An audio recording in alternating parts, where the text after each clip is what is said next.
I forgot to do this in my are we recording?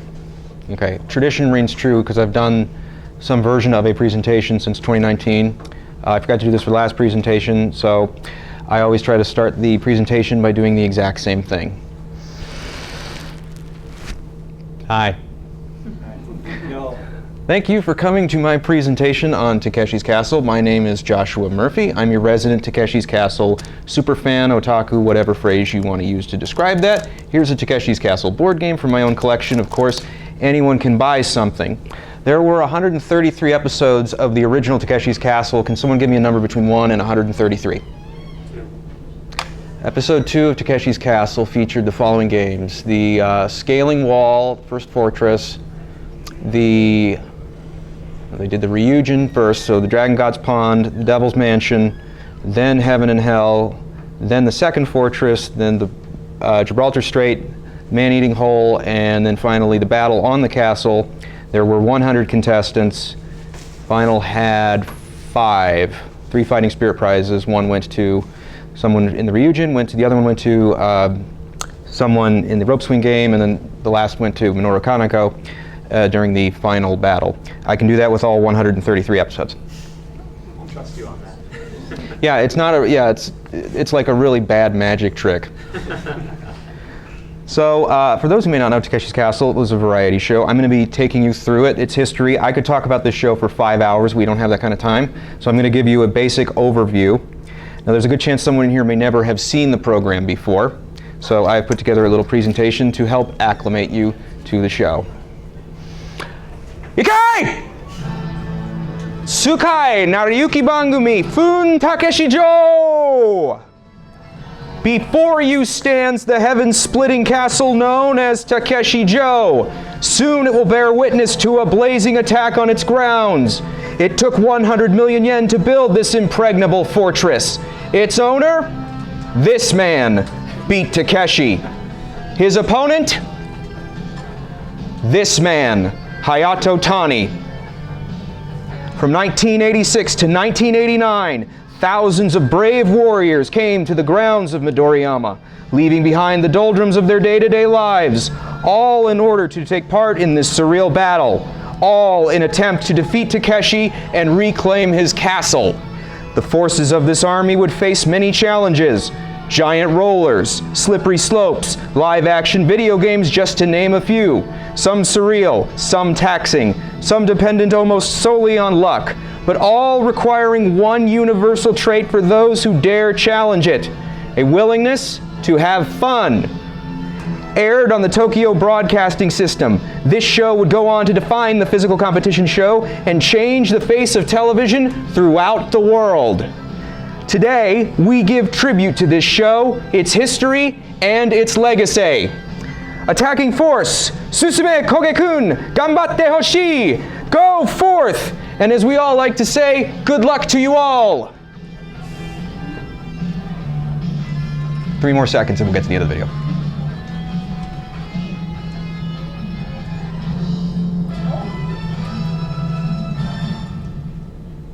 In the event that that wasn't specific enough, the typical episode of Takeshi's Castle, this being episode 66, begins with all of the contestants running towards the camera while our narrator Shizuo Miyachi gives a flowery speech. We then cut to the grounds of the castle where we have Beat Takeshi and his second-in-command Hideo Higashikokubaro Jr. discussing that day's episode.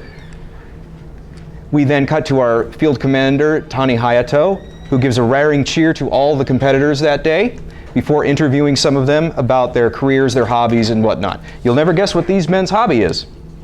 They are opera singers. We then go to our field reporter, Junji Inagawa, who also gives us a briefing of the day's events and the first game we're going to play, which usually is a game that everybody plays. This time, the Kokyo no Seksho, the wall of the border. All contestants have to try to get over the wall before the allotted time period and slide down to the other side. Those who make it go on to the next game where they are equipped with water guns and a helmet with a paper target on the front of it so that they can take on the second fortress. But before we get to the second fortress, we have to do the second fortress sketch. This week, it's the Michael Jackson impersonators. Get to the top without having the ring on your forehead penetrated by the water. We then get one more segment from our field reporter, and then we cut to commercial. We come back from commercial, we get some Takeshi Higashi banter, then we go to our first game, the Akuma no Yakatai, normally. get from the top up there down to the bottom there without falling in the water or being caught by the two devils. From there, we go to the Ryuji Nikkei, run across these stones, some of which are stationary, some of which will fall when you step on them. Then we may go to a more surreal game like the Kimimo no Kun, where contestants are wearing baseball costumes and must attempt to catch a pop fly. We then go to commercial and come back, get more banter, before we go to another game, this one being the roller game, a very difficult game, as evidenced by the fact that this contestant fell not once, not twice, not thrice, not 4 times, but 5 times before they actually fell into the water. So much so that they would be given a fighting spirit prize. What's a fighting spirit prize? I'll tell you about that later. Then we move on to a more physical game, the Tonde Minato, pole vault from one side to that green platform. Then we might meet some more of Takeshi's henchmen, Joe Michiru and Yoshichi Shimada. Before we play Dombra Koko, contestants are inside this giant teacup and it gets pushed down this slope. The goal being to stay in the cup when they hit the bottom. From there, we get one more Inagawa sketch. We cut to commercial. We get, oh yeah, I forgot, that was kind of funny, that the sketch is he's being buried in his sleeping bed. Get more Higashi Takeshi banter about the day's episode. Before we get the man-eating hole sketch, this week it's Peter Pan and Captain Hook as done by the 2 comedy gods. They then jump into one of the 5 man-eating holes, the Hitokuyana. Our surviving contestants must choose a hole and jump into it. Should they choose a hole that has a skull in it, they are eliminated from the game. But those who choose correctly will end up in front of the castle for the final battle. Tani gives our troops one last cheer before they board their carts. We then get more Takeshi and Higashi talking about the day's events, talking about what their plan is for the battle before their crew is submitted to their own carts to get ready for battle. Much like the water gun game before, each cart has a paper target on it. The goal is to break the target on the front of Takeshi's car before the target is broken on your car. Usually it ends in a loss. The fireworks go off in a big glorious display. Our field reporter gives us a summation saying how disappointed he is that he lost, but how he is not going to give up and keep trying week after week. We may get one more fighting spirit prize, usually given to the last person standing in the battle. Again, more Takeshi Higashi banter before everybody gives the AAO cheer, symbolizing the end of the episode. That's your typical Takeshi's Castle episode. Now, I hate that I have to do this because, I just hate things, but I am extremely pedantic about what shows mean. Tsukai Narayuki Bangumi Hun Takeshijo is the full title. Tsukai is exciting, thrilling. Narayuki means an event, big momentous occasion. Bangumi is used to refer to television programs.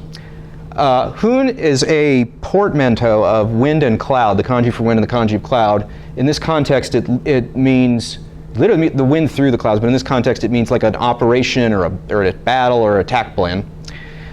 Takeshi obviously is Takeshi, and Jo is the word for castle. Now, if you aren't super nerdy like me, there's plenty of other things you can call the show. The internationally accepted name is Takeshi's Castle.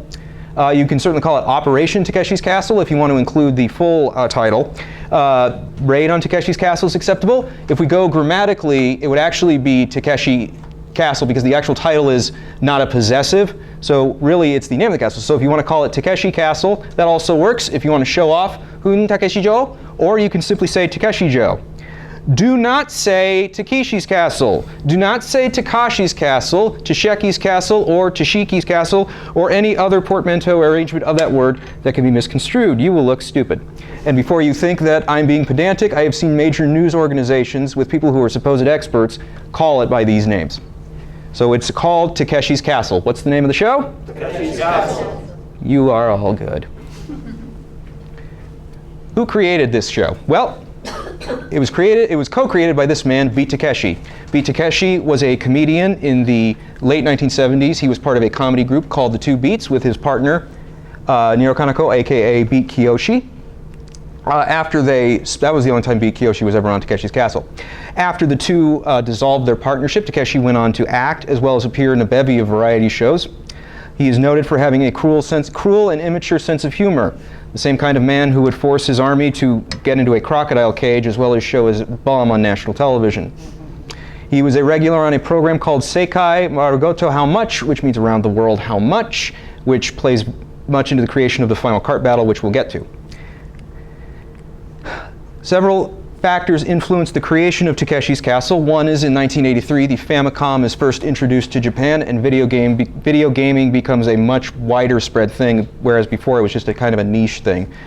The second is the light gun game. We think of it as laser tag. It's not a laser in the way this is a laser. That doesn't work right now. Did anyone here ever play Duck Hunt, the original Duck Hunt?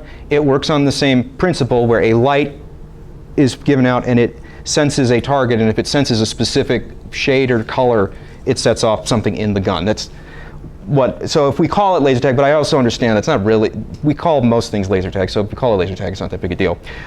Came out in 1984 and was profiled on Seikai Murogoto. How much? And then the third factor is Takeshi's comedy army, his Takeshi Gundan. They refer to him as Tono, literally Lord. He has total dominion over them. They will do whatever he says in order to achieve his comedic-wise presence. And when I mean anything, I mean anything. This is Kunihiko Katsura. He worked at Tokyo Broadcasting System since the 1970s. In the 1980s, he produced 4 different shows that featured Takeshi in some form or another. Totsugeki Hot Studio, Hoka Hoka Time, Waratepan, and Takeshi no Owari Sudden Death. Fun trivia, that last one is the Japanese unofficial remake of The Gong Show. He had a working relationship with Takeshi, and based on the idea of Takeshi's comedy army, he was the one that came up with the idea of a medieval battle in attempt to take back a castle. He then developed it with Takeshi into a pilot, and a pilot was made that premiered in April of 1929. I have not actually seen the pilot because it's not available publicly, but it was much different than the finished product. In the pilot, Takeshi was actually the one commanding the attacking army, and Tani was the one who ruled the castle, and it was much more anarchic and crazy. Instead of profiling each game individually, everybody went once. So everybody was going through the pond with the stones. Everybody was going through the bridge. Much more like a real battle. But it got the idea across, but it also put in Takeshi's head that he did not want to lead the army because he'd rather be in an air-conditioned studio commenting on it. So he and Tani switched places, and Tani became the field marshal, the field general. Tani Hayato, a classically trained actor, had appeared in a Mission Impossible type spy drama called Key Hunter in the 1970s. Katsura came to him and asked him if he would be willing to be on Takeshi's Castle, and he did. And that's how he became the general. Now, an interesting thing is, on the show, his character is Tani Hayato. His real name, not his real name, but his stage name is Tani Hayato. And everyone on the show was referred to by their actual stage name. So it's kind of this weird sort of monkey's reality where they have the same name, but they're playing a character, but they have the same attributes they might have. It might be a little confusing. May 2nd, 1986, 8 p.m. Friday night, Takeshi's Castle makes its grand premiere on the Tokyo Broadcasting System. The first episode differs drastically from those that would follow it. At the end of the episode, Tani infers to us that he is looking for soldiers. I've put together a music video featuring some clips of the first episode, and I'll talk about it. You'll notice that the army is all wearing these kind of boiler suits. And that's the original chief retainer, Saburo Ishikura. And that's the original scaling wall.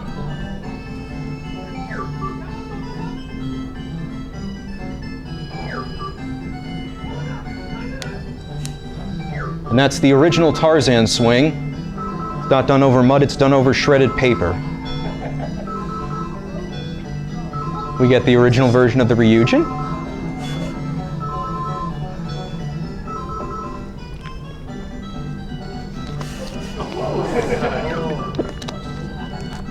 We get the original Devil's Mansion, which was square. The later version is hexagonal. Before we get to the Strait of Gibraltar, which is just this rope.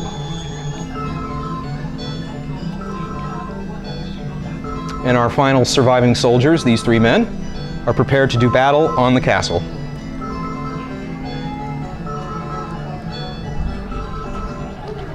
You'll notice they're not in their carts. That they are not in their carts, because originally the battle would be taking place on foot. I'll explain that in a minute. Very curious start.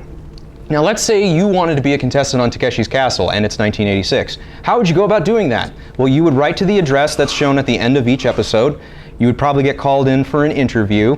By virtue of the fact that you're a foreigner, they would probably cast you. You would then go get a pamphlet of information about what all you can and cannot do, how many photos you can take, who you can bring along. You then go to Midoriyama Studios at a very early date at a specified time. We film the opening shot. Then they film the interview with Tani. They cut. They then do the opening game, which was the scaling wall or some other big game like that. Then we cut again. We come back and we usually do again the giant maze or the Ryujin, and have about 10 to 20 contestants play the game. Once they get enough usable footage, they then move on to the next game, and everybody who didn't play that game already plays the next game, and so on and so forth. So you don't actually go through every challenge on Takeshi's Castle. At most, you'll go through probably 4. But should you win all 4 of those games, you will make it to the final battle, and you'll be told, congratulations, you need to come back here on a later date because we have to film all the kart battles at once because of Takeshi's schedule.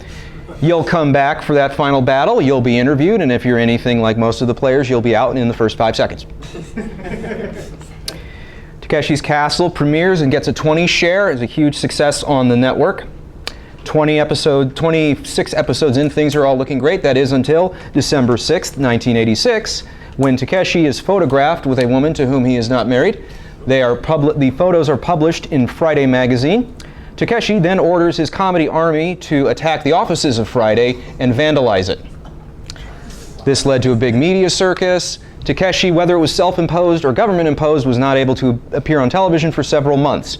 Now you have a real problem in that you have a successful show, but you no longer have the titular star of your show. How do you continue? Well, if it was one of his other shows that he was doing at the time, like Takeshi's Sports General, you can just do Sports General. You can't really just do Castle. And you can certainly replace it with someone else, but it probably wouldn't work. So what did they do to keep the show going? They had a member of their art department carve a giant head in foam based on Takeshi. They had one of the cast members who was not arrested wear it, had him pantomime, and they would bring in a special guest to do the commentary that Takeshi would normally do. And that's how the show worked from episode 29 till episode 41, when the Takeshi Gundan made their glorious return.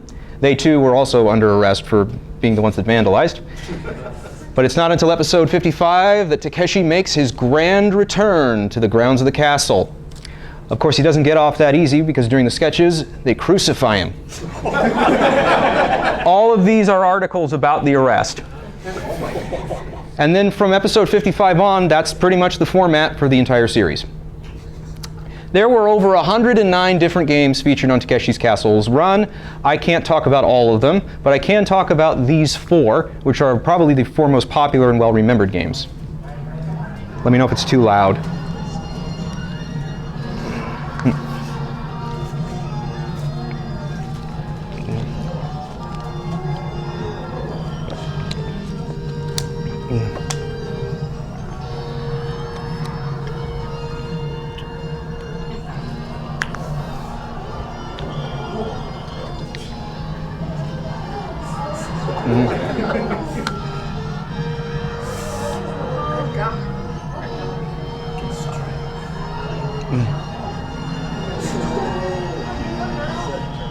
You didn't think she was going to make it, did you?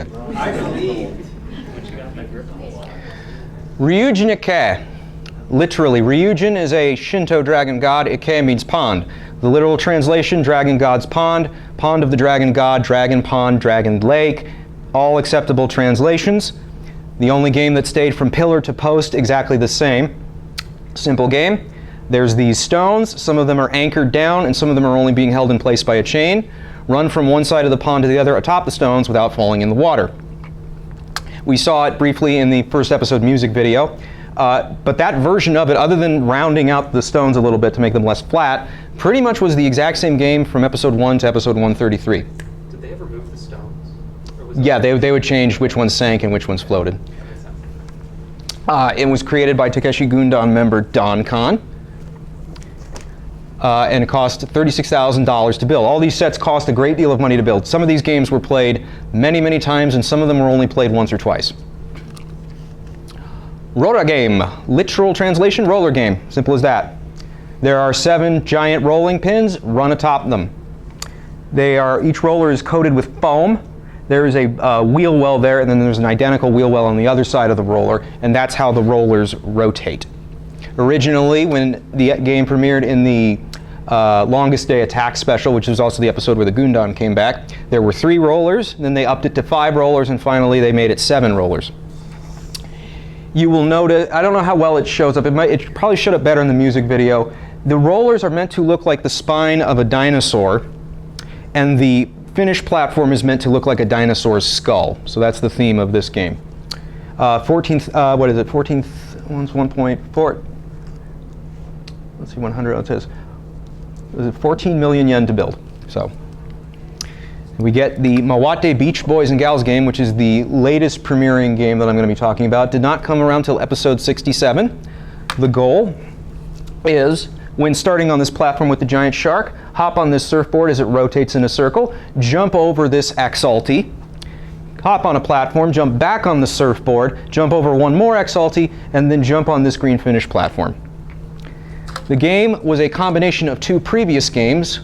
The original Beach Boys and Gals game, which used the exact same surfboard, was done on a conveyor belt, and you would duck underneath the shark and jump over the Exalti, as well as another game called the Mawate Komonichi, the rotating Komonichi, which is 2 arms that are both spinning counterclockwise. They meet in the middle, and you have to jump from one board to the other. Whilst I liked the games, they apparently did not satiate well with the audiences. So what did they do? Like chocolate and peanut butter before us, they combined them, and thus created one of the most popular games of the show. The Gibraltar Kaikyo was also in the first episode, but unlike the Ryujin, it did change over the years. In the original version we saw, it was just a rope that spanned across a field. Simply shimmy across the rope. That was too easy, or too not very interesting, so what they did was they added what's called the mortar. This is a volleyball pitching machine. As contestants tried to cross it, they had volleyballs fired from 2 different mortars, trying to knock them off of the rope. That was too hard, so then they made it a 2-wire bridge. That was still too difficult. I don't know if you stood on a 2-wire bridge, it's almost impossible. So then they made it a 3-wire bridge. That's too easy. So then they put rocks on the bridge. That made it too difficult. Then they started shaking the bridge. That made it even more difficult. Then they put rocks that were bigger on both the top and bottom of the bridge. And it's not until episode 13, the very first parent-child episode, that the formula is finally set. The child launches a ball to the parent, who catches it. The parent then walks across the bridge while the other mortar fires at them. Simply remove the child, replace them with Tani, and now you have one of the most popular games in the long running of the show. And of course, we have to talk about the kart battle, the Kato Ikusa Deshita. Now, in the first music video, remember, that was on foot, because that was the original idea, was water gun, people fighting on castle in an attempt to take it back. I don't know if you've ever watched people play with water guns. It's not very interesting. It's fun to do, not very interesting. So in episode 5, they implemented the cart. They put a paper target on the front of the cart. Everybody was given a water gun, and it operated exactly the same, only everybody was mobile. Takeshi's car was much faster, and it also had waterproofing lacquer on the paper to make it more difficult to break. They used these water guns until all up to 87. Then in episode 88, they were finally able to implement the photon technology. By putting a sensor at the front of the car and giving the contestants and Takeshi light guns, they were now able to which was much easier to do and less hassle of cleaning up, like with the water and stuff. And targets, it was much easier to know who was in and who had been eliminated. With the water guns, Takeshi was defeated twice. And when that happened, everybody who made the final battle would split the million-yen prize. When they implemented the light gun, it was much easier to determine who fired the winning shot, so only one person would get the prize. There are 36 people who can claim that they have defeated Takeshi. Not 36 people who've won, but 36 people who can claim they've defeated Takeshi. Oh, and there was that one tie in episode 19. So I put together a little music video featuring all these different versions of the kart battle. This is the original, no, this is not the original, this is from episode 4, I believe. But this is the original on foot version.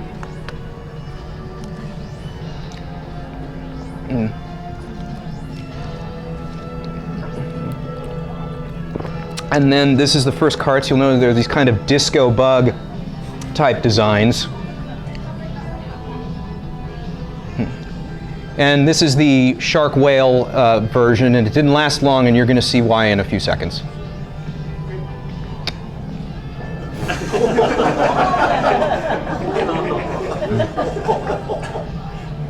And then for the kid episode, they implemented these kind of beetles versus wasps. before they finally settled on the rocket car design. Yes, there was an episode where only one person made the final battle.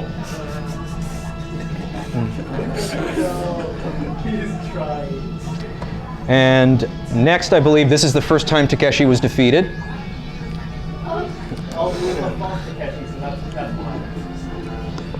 Yep. And eventually the carts would get their own colors. And that's the sensor, the light gun sensor. And that's how they signal when someone's defeated, is the little puff of smoke comes up and the lights on the side go off. That streak that you saw obviously is edited in post-production. Takeshi got his own plane in episode 93 to give himself a home court advantage.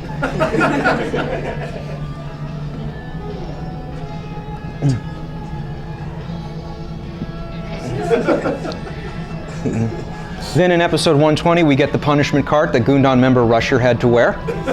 It operates exactly the same, only it has no motor.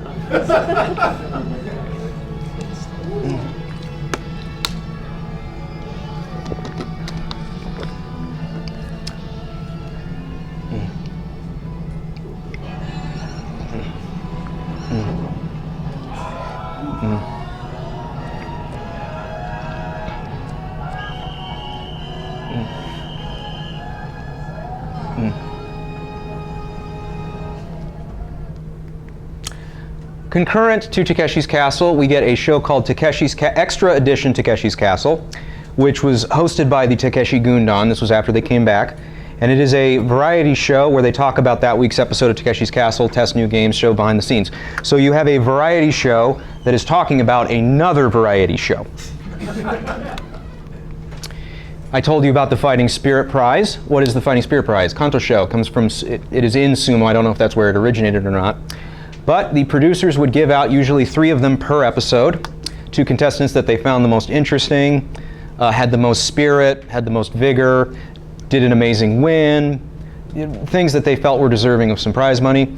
And the blue line is when they gave this is how you know the person won it. Normally there would be, at the end of it, the name of the contestant and their job and their age, but to respect privacy, I have just done the prior thing. He won the Fighting Spirit Prize for the roller, and what's funny is he came back in another episode, did the exact same thing in the roller game, and won the Fighting Spirit Prize in that episode as well. So I've put together a music video featuring some Fighting Spirit Prize winners. And for those of you who ever plan to make a presentation that you want to do, always make sure you start with a bang.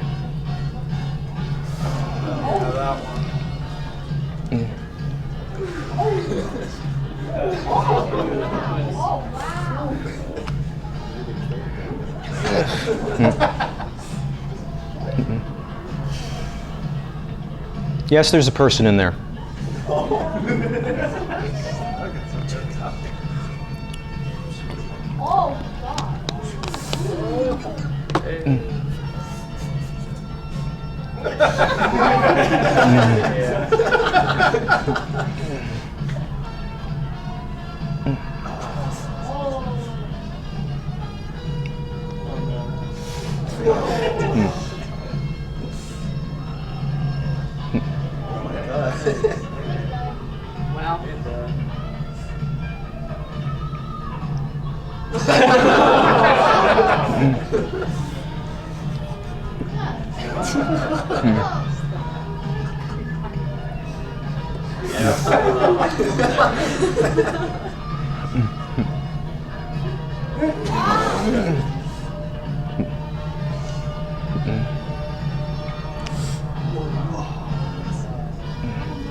I made that video 4 years ago. It never fails to impress. I don't know about you, but I think those people were deserving of some fighting spirit prizes.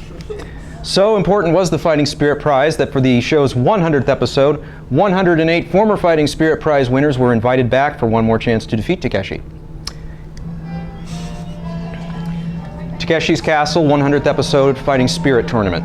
All of these people have won Fighting Spirit prizes in previous episodes.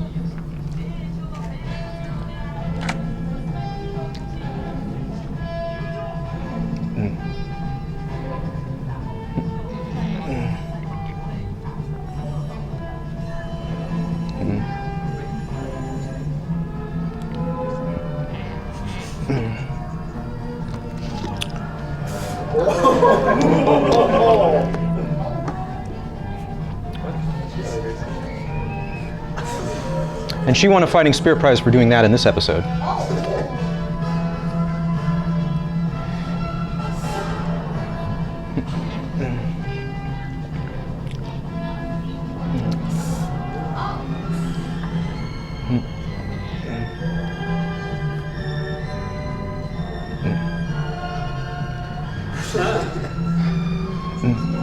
That's the woman who hit the roller in the previous video.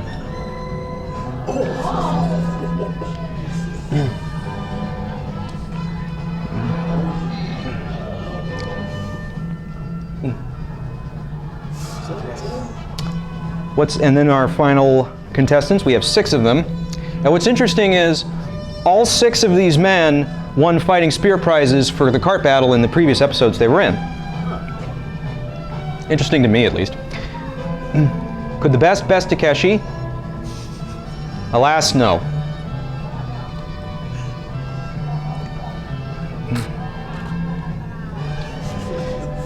But the last person standing was declared the most valuable player and given an honorary 1 million yen.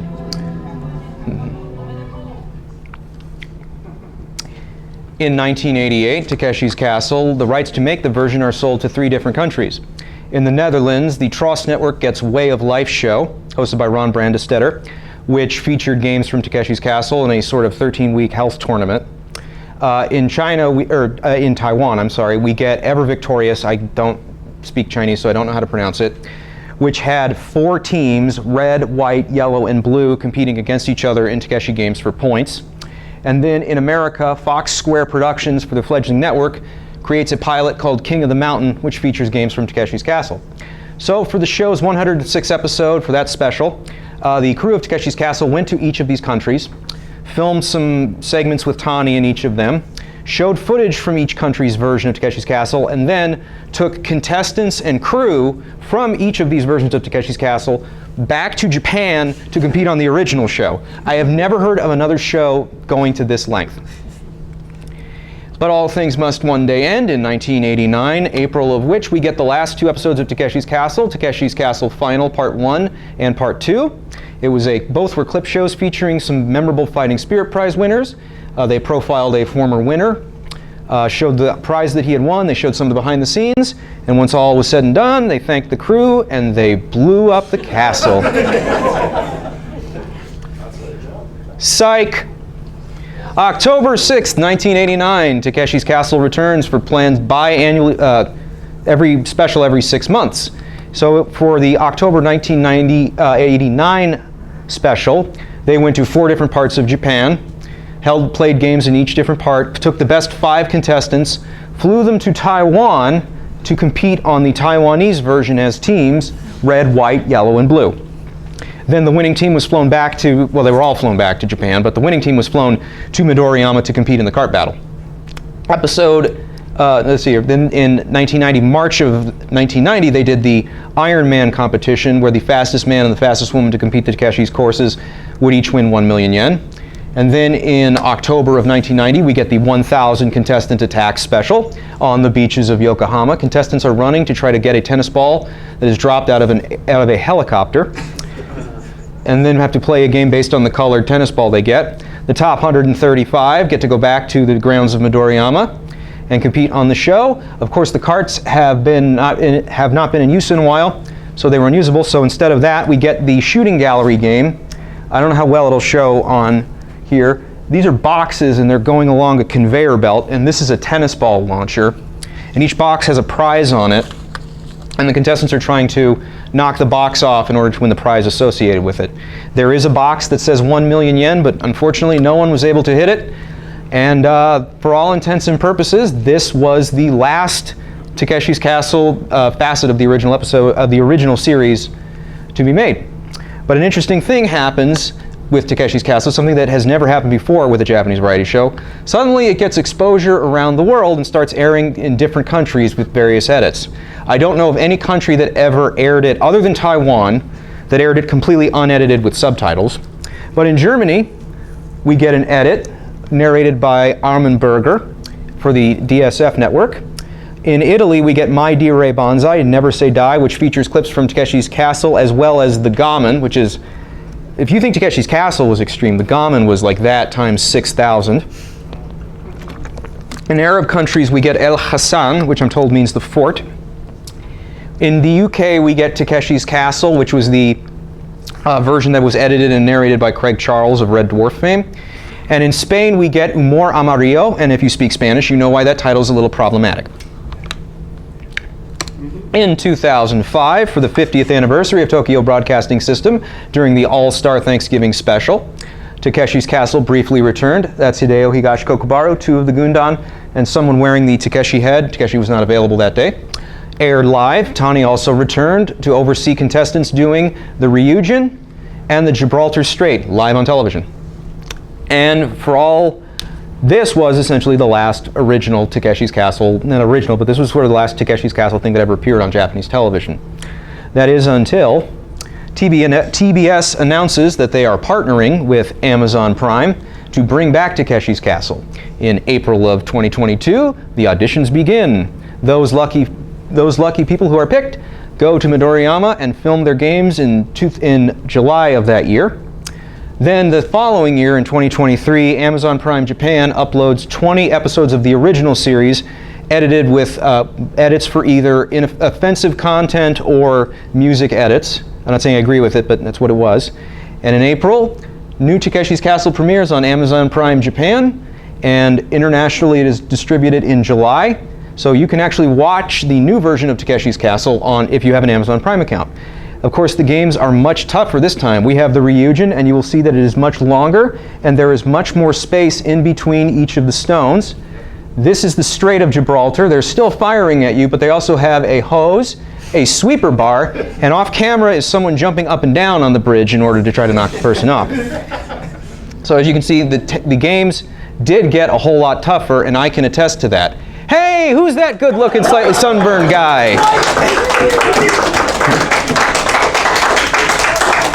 Yep, that's me. In 2022, I was the only non-resident to compete on the Japanese version of Takeshi's Castle. This is my friend Tomofumi Maejima-san. He is the Japanese equivalent of me and runs the Takeshi's Castle History Museum. It's all in Japanese, so you may need a translator in order to read it. But yeah, so living the dream. Does anybody have any questions about Takeshi's Castle, me, or anything related to anything of... Yes? So my husband and our first exposure to that was the most extreme elimination. It is coming to Blu-ray in November. Oh, Yes. okay. The important thing about that, which is, for those who may not know, MXC was a show where they took the Takeshi footage, they re-edited it, changed the storyline, and made it a whole new show. And the thing I always like to point out is MXC is not a version of Takeshi's Castle. It never purported to be a version of Takeshi's Castle. In theory, they could have used footage from any Japanese show to make that show. So when people say, I've seen Takeshi's Castle, yeah, I saw it on Spike TV, I'm sorry, no you didn't, you saw MXC. There was a gentleman back there. How far did you get? You're gonna have to watch and find out. Were there ever any major injuries from the challenges? I have talked to a number of people. I've never heard of, like, you know, certainly when you have 14,000 people doing these kind of challenges, people are going to get hurt. People have told me like cuts and bruises, sprained ankles. A Dutch competitor actually gave me a photograph that I'm not going to show you of his ankle. It was all swollen, and I'm like, oh my God, did that happen on the roller? No. Did it happen when you were doing the baseball game? No. Sumo? No. When did it happen? You know that thing before the end battle where we all jump out that little tiny tunnel? I jumped wrong. Yeah, so there's things, but I don't know of anybody who's ever gotten like massively, what we would consider a major injury. Any other questions? We have 5 more minutes before I have to wrap up. Actually, no, we have 2 more minutes before I have to wrap up. Yes? The return was only for a single season. Have they discussed possible future projects involving Takeshi's Castle? Not that I know of. Not that I know of. If they do, be sure I'll try to get on it. Well, another facet, so I have a question for you, which is the fact that the theme of the show, every piece of music we've heard was at some point used on Takeshi's Castle. The opening song, which was the theme, was released on Takeshi's Castle broadcast tracks in 2009. This has the theme song on it from the show. But all the other pieces of music were from pre-existing sources. So for example, the Ryujin, the song that's playing is from Rambo 2. And then during the roller game, a rearrangement of the Battle in Outer Space from this album is on there. What do all of these albums have in common? I own copies of all of them. But they also had songs that were featured during games used on Takeshi's Castle, except for this one. I didn't realize until it was too late that I grabbed the wrong album, so it should be this one. There were 93 songs. I'm one of like 4 people that actually care, and we've identified most of them, but there are 3 that have eluded me. I'm going to play a clip where you will hear the 3 songs in the background. The first person who is able to identify them and tell me what they are, whether it be someone in this room or whether it be someone watching on the camera, I promise I will give you a token of appreciation in the form of $100. I also have to point out that this is in no way, shape, or form endorsed by Takeshi's Castle or TBS or anyway, so this is the first track during the bowling game. Pay attention to the background music. 4番か。はい、どうぞ次。おお、いいとこ。ああ、ラッキー。ラッキー。やろうよ。はい。滑ってきて8番ね。はい、どうぞ次。Track number 2. I figured I'd leave in the video so that you could enjoy the clips from the show. はい、行ってみましょう。1番と3番がね、女の子ですからね。その間をうまくいきますからね。いくよ。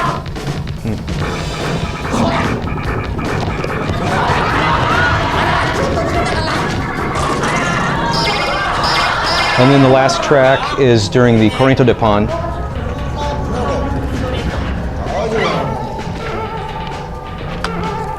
Are we still getting sound?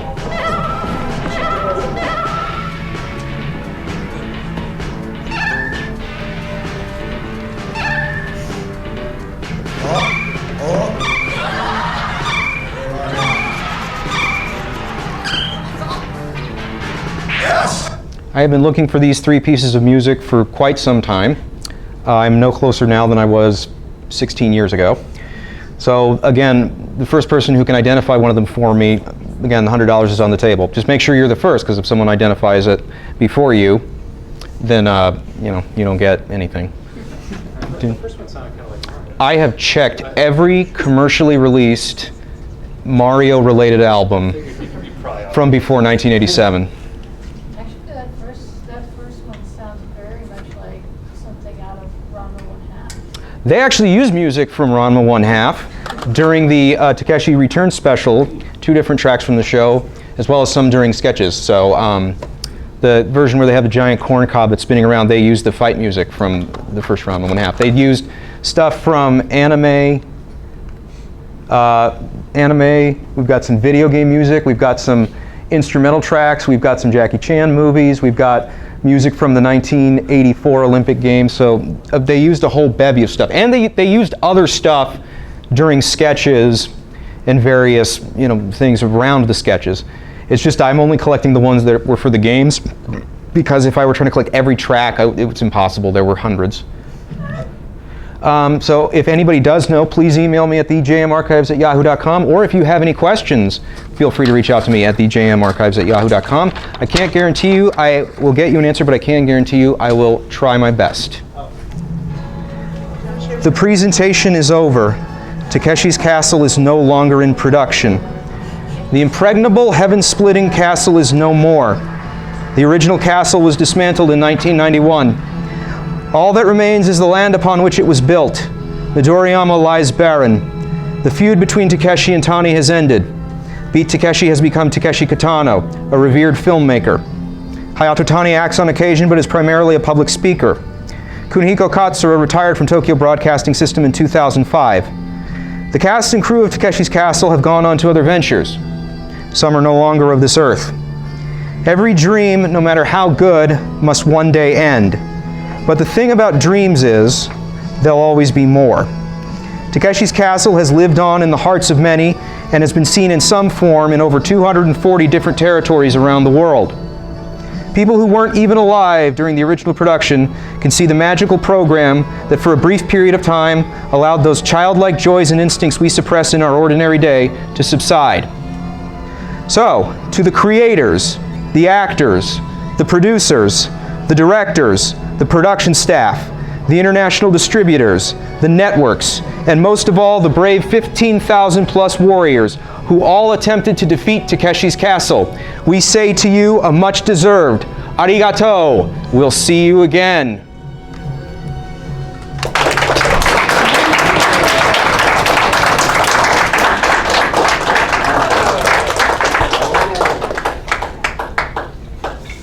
Thank you for coming. It means a lot.